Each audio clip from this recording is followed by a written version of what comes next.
Pleased to be joined by U.S. Secretary of State Antony Blinken. Mr. Secretary, thank you for being here. Do you have reason to believe that before this night is over, Russian forces will be engaged in something akin to a full invasion of Ukraine? I do. Unfortunately, Russia has positioned its forces at the final point of readiness across Ukraine's borders, to the north, to the east, to the south. Everything seems to be in place for Russia to engage in a major aggression against Ukraine. To be clear, you think tonight that could happen or will happen? Look, I can't put a date or an exact time on it, but everything is in place for Russia to move forward. The first round of sanctions has apparently not deterred President Putin.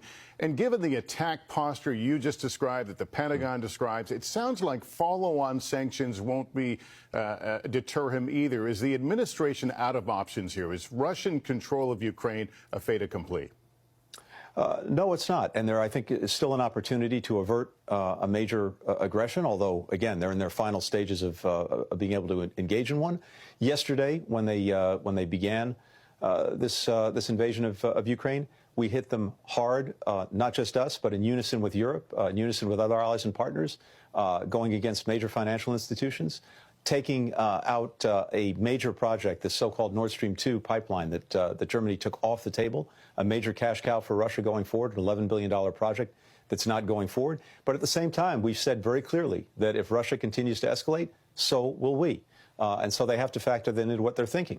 At the end of the day, if that doesn't stop President Putin, we've made very clear, along with all of our allies and partners, that there will be massive consequences going forward, a price that Russia will have to pay for a long, long time. Russia will have to pay, but in the meantime, Ukraine would be in Russian hands. What does Europe look like with Ukraine in Russian hands? Well, two things, Lester. First, we've also made clear, and we've already begun to do this, that we will reinforce NATO. We will reassure all of our allies and partners by positioning forces to the east among our partners and allies to make sure that they're protected.